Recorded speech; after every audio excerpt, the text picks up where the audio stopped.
Hi friends, ഇന്നത്തെ എപ്പിസോഡിൽ ഞാൻ പറയാൻ ഉദ്ദേശിക്കുന്ന വിഷയം കേരളത്തിലെ മതില് കെട്ടുന്ന നിയമമാണ്. ബൗണ്ടറി വാൾ. ബൗണ്ടറി വാൾ നിർമ്മിക്കുമ്പോൾ ഒരുപാട് കാര്യങ്ങൾ ശ്രദ്ധിക്കേണ്ടതായിട്ടുണ്ട്. ചില ബൗണ്ടറി വാളിന് പെർമിറ്റ് എടുക്കേണ്ട ആവശ്യമില്ല. ചില ബൗണ്ടറി വാള് നിർമ്മിക്കുമ്പോൾ അതിന് പെർമിറ്റ് മസ്റ്റായിട്ട് എടുത്തിരിക്കണം. അപ്പോൾ ഇങ്ങനെയുള്ള നിയമങ്ങൾ എന്തൊക്കെയാണ്, അതിന്റെ ഗൈഡ് ലൈൻസ് ആണ് ഞാൻ പറയുന്നത്. കേരള പഞ്ചായത്ത് ബിൽഡിംഗ് റൂൾ 2019 അനുസരിച്ച് ഒരു കോമ്പൗണ്ട് വാള് അല്ലെങ്കിൽ അതിർത്തി മതിൽ നമ്മുടെ വീടിനെ ചുറ്റുമായിട്ട് കെട്ടാൻ ഉദ്ദേശിക്കുമ്പോൾ നമ്മൾ ആദ്യം ഓർത്തിരിക്കേണ്ട കാര്യം, നമ്മുടെ മതില്, അതായത് ഈ അതിർത്തി മതില് വരുന്നത് പബ്ലിക് റോഡുമായിട്ടാണ് ഈ അതിർത്തി പങ്കിടുന്നുണ്ടോ എന്ന് ശ്രദ്ധിക്കണം. പബ്ലിക് റോഡുമായിട്ടാണ് നമ്മളുടെ വീടിന്റെ അതിർത്തി ഷെയർ ചെയ്യുന്നതെങ്കിൽ ആ മതിലിന് പെർമിറ്റ് പഞ്ചായത്തിൽ നിന്ന് അല്ലെങ്കിൽ മുനിസിപ്പാലിറ്റിയിൽ നിന്ന് അല്ലെങ്കിൽ കോർപ്പറേഷനിൽ നിന്ന് മസ്റ്റായിട്ട് പെർമിറ്റ് എടുത്ത് വേണം ചെയ്യാനായിട്ട്, കോമ്പൗണ്ട് വാൾ നിർമ്മിക്കാനായിട്ട്. ഇപ്പൊ നമ്മുടെ വീടിന്റെ അടുത്തൊരു പൊതു ജലാശയമുണ്ട്, അല്ലെങ്കിൽ ഒരു പൊതു റോഡുണ്ട്. അപ്പൊ അങ്ങനെയൊക്കെ വരുമ്പോ നമ്മള് പെർമിറ്റ് എടുത്തേ പറ്റുള്ളൂ. പെർമിറ്റ് എടുത്തു വേണം നമ്മുടെ അതിർത്തി മതിൽ കെട്ടാനായിട്ട്. അതുപോലത്തെ സെറ്റ് ബാക്ക് നിയമങ്ങളും നമ്മൾ പാലിച്ചിരിക്കണം. വീടും പ്രോപ്പർട്ടിയും ഈ അതിർത്തിയും പ്രോപ്പർട്ടി ആയിട്ടുള്ള ഡിസ്റ്റൻസ് ബിൽഡിംഗ് റൂൾ അനുസരിച്ച് ഇത്ര സെറ്റ് ബാക്ക് വേണമെന്നൊക്കെ ഉള്ളുണ്ട്. അത് പിന്നെ നമ്മൾ വീട് നിർമ്മിക്കുമ്പോൾ തന്നെ അത് കംപ്ലൈ ചെയ്തിട്ടായിരിക്കും പ്ലാൻ പാസ്സാക്കുന്നത്, ആ രീതിയിലായിരിക്കും. അപ്പൊ അത് നമ്മൾ ശ്രദ്ധിക്കേണ്ട ആവശ്യമില്ല. പക്ഷെ ഇത് നമ്മൾ ശ്രദ്ധിക്കണം. നമ്മൾ പെർമിറ്റ് ചിലപ്പോൾ വീട് കെട്ടിക്കഴിഞ്ഞ് വർഷങ്ങൾക്ക് ശേഷമായിരിക്കും നമ്മൾ ചിലപ്പോൾ കോമ്പൗണ്ട് വാൾ കെട്ടണത്.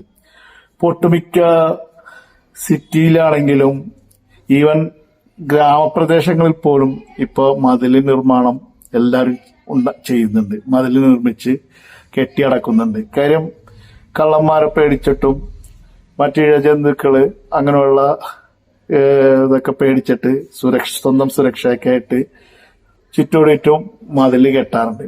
അപ്പൊ ഈ മതില് കെട്ടുമ്പോൾ ആദ്യത്തെ നിയമമാണ് ഞാൻ ഈ പറഞ്ഞത്, പെർമിറ്റ് എടുത്തിരിക്കുന്നതാണ്. അപ്പൊ ഈ പെർമിറ്റ് എടുക്കുമ്പോ അതിനും ചില ഇതൊക്കെ ഉണ്ട്. പെർമിറ്റ് നമുക്ക് സാധാരണ രീതിയിൽ വെറുതെ വെള്ള പേപ്പറിൽ നമുക്ക് എഴുതാം. ഒരു അപേക്ഷ ആയിട്ട് പെർമിറ്റിന് അപേക്ഷിക്കുമ്പോൾ ഒരു അപേക്ഷ വെള്ള പേപ്പറിൽ നമ്മൾ സ്വന്തം കൈപ്പടയിൽ വേണമെങ്കിൽ എഴുതിയിട്ട് അതിലൊരു പഞ്ചായത്തിലാണെങ്കിൽ ഒരു 10 രൂപ അപേക്ഷാ ഫീസ് ഒട്ടിക്കണം. ഇപ്പം മുനിസിപ്പാലിറ്റിയിലെ പഞ്ചായത്തിലാണെങ്കിൽ 10 രൂപ മതി. കോർപ്പറേഷനാണെങ്കിൽ 15 രൂപയുടെ ഒരു കോർട്ട് ഫീസ് സ്റ്റാമ്പ് ഒട്ടിച്ചിട്ട് വേണം അപേക്ഷിക്കാനായിട്ട്. ഇനി ഈ അപേക്ഷയുടെ കൂടെ എന്തൊക്കെ വേണം എന്നുള്ളത് പറയാം.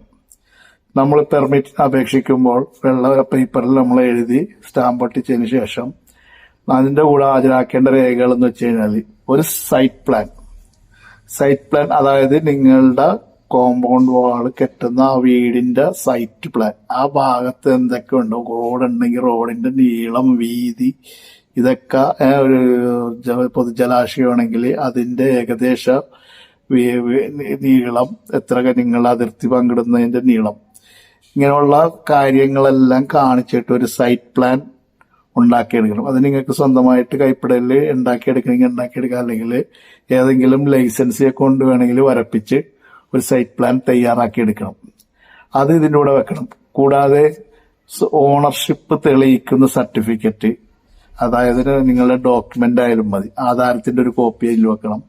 പിന്നെ കരടച്ച പേപ്പർ, ലാൻഡും പ്രോപ്പർട്ടി ടാക്സും അടച്ച പേപ്പർ, ഇത്രയും കാര്യങ്ങൾ ഇതിന്റെ കൂടെ വെച്ചിട്ട് വേണം നമ്മൾ പെർമിറ്റിന് അപേക്ഷിക്കാൻ. സാധാരണഗതിയിൽ പെർമിറ്റിന് അപേക്ഷിച്ച 15 ദിവസത്തിനുള്ളിൽ നിങ്ങൾക്ക് പെർമിറ്റ് തന്നിരിക്കണം എന്നുള്ളതാണ്. ഇപ്പൊ 15 ദിവസത്തിനുള്ളിൽ സാധാരണഗതിയിൽ എല്ലാവരും അനുവദിക്കും. ഇപ്പൊ ഈ പറഞ്ഞ രീതിയിൽ പെർമിറ്റ് അനുവദിച്ചു കഴിഞ്ഞാൽ നമുക്ക് നമ്മുടെ കോമ്പൗണ്ട് വാള് കെട്ടാവുന്നതാണ്. ഇനി ശ്രദ്ധിക്കേണ്ട മറ്റൊരു കാര്യം, ഇപ്പൊ നമ്മളുടെ കോമ്പൗണ്ട് വാൾ വന്നത് ഒരു പ്രൈവറ്റ്, അതായത് അതിർത്തി, മറ്റു രണ്ട് നമ്മളുടെ വീടിന് തൊട്ടയൽവക്കക്കാരന്റെ മതിലായിട്ടാണ്, അതിർത്തിയായിട്ടാണ് നമ്മൾ അതിർത്തി പങ്കിടണമെങ്കിൽ അതിന് പെർമിറ്റ് എടുക്കേണ്ട ആവശ്യമില്ല. ഈ പബ്ലിക് റോഡ് ഉണ്ടെങ്കിൽ മാത്രമേ പെർമിറ്റ് എടുക്കണമെന്ന് ഞാൻ ഓൾറെഡി പറഞ്ഞിട്ടുണ്ട്. അപ്പോൾ ഇതിന് പെർമിറ്റ് എടുക്കേണ്ട ആവശ്യമില്ല. അയൽവക്കക്കാരുമായിട്ടുള്ള മതിലാണ് ഷെയർ ചെയ്യണമെന്നെങ്കിൽ, അവിടെ റോഡൊന്നുമില്ല, അവരെ ഇതുമായിട്ടാണെങ്കിൽ അതിന് പെർമിറ്റ് എടുക്കേണ്ട ആവശ്യമില്ല. പിന്നെ ഈ പറഞ്ഞ മാതിരി ചിലപ്പോൾ നമ്മളുടെ ഈ അതിർത്തി നിൽക്കുന്നത് ഒരു ജംഗ്ഷനിലായിരിക്കും. നമ്മുടെ വീടിന്റെ കോമ്പൗണ്ട് നിൽക്കുന്നത്, നമ്മളെ വീടിന്റെ പ്ലോട്ട് നിൽക്കുന്നത് ഒരു ജംഗ്ഷനിലാണെങ്കിൽ അവിടെ ഒരു ബെൽമൗത്ത് ആവശ്യമായിട്ട് വരും. ആ ജംഗ്ഷൻ മൂലത്തിരിവില്ല റോഡ്. ഇപ്പൊ ജംഗ്ഷൻ ആകുമ്പോൾ മൂലത്തിരിയും.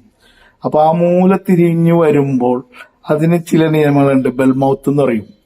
അതായത് ആ ബെൽമൗത്ത് എങ്ങനെയാണ്, അതിന്റെ നിയമം എന്താണെന്ന് നിങ്ങൾ അറിഞ്ഞിരിക്കണം. ബെൽമൗത്ത് നിർമ്മിക്കുന്നതിന്റെ റൂൾസും കാര്യങ്ങളൊക്കെ അറിഞ്ഞിരിക്കണം. അതെല്ലാം സൈറ്റ് പ്ലാനിൽ ഉൾപ്പെടുത്തണം. സൈറ്റ് പ്ലാൻ വരക്കുമ്പോൾ ഈ അവിടെ ജംഗ്ഷൻ ആണെങ്കിൽ, നിങ്ങളുടെ വീട് പ്ലോട്ടിരിക്കുന്ന സ്ഥലം ജംഗ്ഷൻ ആണെങ്കിലുള്ള കാര്യമാണ്. ആ ജംഗ്ഷന് ചില നീളവും വീതികളും പറയുന്നുണ്ട്. അപ്പൊ അതിന് എത്ര ബെൽമൗത്തിന്റെ നിർമ്മാണത്തിന്റെ നീളവും വീതിയും ആണ് ഞാൻ ഈ പറയാൻ പോകുന്നത്. ഇപ്പൊ നിങ്ങളുടെ ഇതിരിക്കുന്ന ജംഗ്ഷൻ ഒരു 5 മീറ്റർ താഴെയുള്ള ജംഗ്ഷൻ ആണെങ്കിൽ നിങ്ങൾക്കത് ബെൽമൗത്ത് അവിടെ ആവശ്യമില്ല, വെറുതെ കോർണറായിട്ട് ഇങ്ങനെ കെട്ടിപ്പോരാം. അതല്ല 5 മീറ്ററിൽ കൂടുതൽ 12 മീറ്റർ താഴെ, 5നും 12നും ഇടയിലാണെങ്കിൽ അവിടെ നിങ്ങൾ തീർച്ചയായിട്ടും ഒരു 3 മീറ്റർ ബെൽമൗത്തിന്റെ നീളം വീതി ഉണ്ടായിരിക്കണം. ബെൽമൗത്ത് എന്ന് പറഞ്ഞാൽ ഒരു കോർണർ ഈ ഇതിലേക്ക് പിടിക്കുമ്പോൾ, അതായത് വണ്ടിയൊക്കെ കയറി പോകാനായിട്ട് ഒരു ചരിവ് ആണ് ഈ ബെൽമൗത്ത് എന്ന് പറയുന്നത്. അടുത്ത റോഡിലേക്ക് തിരിഞ്ഞു പോകുമ്പോൾ ഒരു വളവ് അവിടെ വേണം. മതിൽ സ്ട്രൈറ്റ് ആയിട്ട് കെട്ടിപ്പോരാൻ പാടില്ല, അവിടെ ഒരു വളച്ചു കൊടുക്കണം. അപ്പൊ ഒരു 3 മീറ്റർ വളവില് വേണം അത് തയ്യാറാക്കാനായിട്ട്. അത് 12 മീറ്റർ താഴെയുള്ളതാണെങ്കിൽ. ഇനി 12 മീറ്ററിൽ കൂടുതലാണെങ്കിൽ അതൊരു 4.5 മീറ്റർ ബെൽമൗത്ത് വിടണം. അത് 21 മീറ്റർ വരെയാണ് അത് പറയുന്നത്. 21 മീറ്ററിൽ കൂടുതലാണെങ്കിൽ ബെൽമൗത്ത് വന്നിട്ട് 6 മീറ്ററോളം ബെൽമൗത്ത് വിടണം. അത് വലിയ ഹൈവേയിലൊക്കെയാണ് ഈ വക ബെൽമൗത്തിന്റെ കാര്യം പറയുന്നത്. അപ്പൊ 6 മീറ്റർ ബെൽമൗത്ത് വിടണം. ഈ പറഞ്ഞ വളവ് തിരിവ് ഇങ്ങനെ കോർണറായിട്ട് നമ്മൾ ചരിച്ചു മതിൽ പണിതണം. 6 മീറ്ററോളം ചരിച്ചു പണിയണം. അപ്പൊ ഇതാണ് നമ്മൾ ഈ പറഞ്ഞ കോമ്പൗണ്ട് വാള് നിർമ്മിക്കുമ്പോൾ അറിഞ്ഞിരിക്കേണ്ട അത്യാവശ്യ നിയമങ്ങള്. ഇനിയിപ്പോ നമ്മള് നിർമ്മിക്കുമ്പോൾ പെർമിറ്റിന് അപേക്ഷിക്കുമ്പോൾ പെർമിറ്റിന്റെ കൂടെ ഞാൻ പറഞ്ഞില്ലേ, ഈ പറഞ്ഞ ഡോക്യുമെന്റ്സിന് കൂടാതെ ഒരു ചെറിയൊരു തുക പെർമിറ്റ് ഫീസായിട്ട് അടയ്ക്കുന്നത്. അത് ആ പെർമിറ്റ് ഫീസ് കണക്കാക്കുന്നത് എങ്ങനെയാന്ന് വെച്ച് കഴിഞ്ഞാല്, ഒരു എത്ര മീറ്റർ നീളത്തിൽ മതിൽ നിർമ്മിക്കുന്നുണ്ടോ ആ 1 മീറ്ററിന് പഞ്ചായത്തിലാണെങ്കിൽ 3 രൂപ അടക്കണം. അത് വന്നിട്ട് കോർപ്പറേഷനിലാണെങ്കിൽ 4 രൂപ അടക്കണം. പഞ്ചായത്തിലും മുനിസിപ്പാലിറ്റിയിലും 3 രൂപ വെച്ച് അടക്കണം. 1 മീറ്ററിന് 3 രൂപ വെച്ച് അടക്കണം. ഇപ്പൊ 10 മീറ്റർ നീളമുള്ള മതിലാണ് നിങ്ങൾ നിർമ്മിക്കണമെങ്കിൽ 30 രൂപ. അതല്ല നിങ്ങൾ കോർപ്പറേഷനിലാണെങ്കിൽ അത് 4 രൂപയാണ്. അപ്പൊ 40 രൂപ അടക്കണം. അപ്പൊ ഇതാണ് പ്രധാനപ്പെട്ട നിങ്ങളുടെ അതിർത്തി വാള്, നിങ്ങളുടെ കോമ്പൗണ്ട് വാൾ നിർമ്മിക്കുന്നതിന്റെ നിയമവശങ്ങള്. അപ്പൊ ഇതെല്ലാം ഓർത്തിരിക്കുക. ഇത് പെർമിറ്റ് എടുക്കാനുള്ള ഇതെല്ലാം ഞാൻ പറഞ്ഞു തന്നിട്ടുണ്ട്.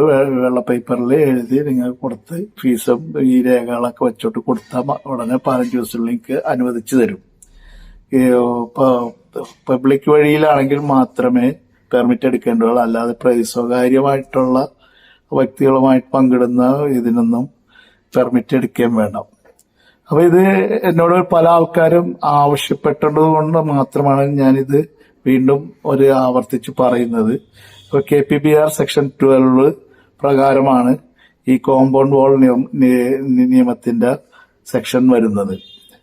അപ്പോൾ ഈ വീഡിയോ ഇവിടെ അവസാനിപ്പിക്കുകയാണ്. നിങ്ങൾക്ക് സംശയങ്ങളുണ്ടെങ്കിൽ എന്നോട് ചോദിക്കാവുന്നതാണ്.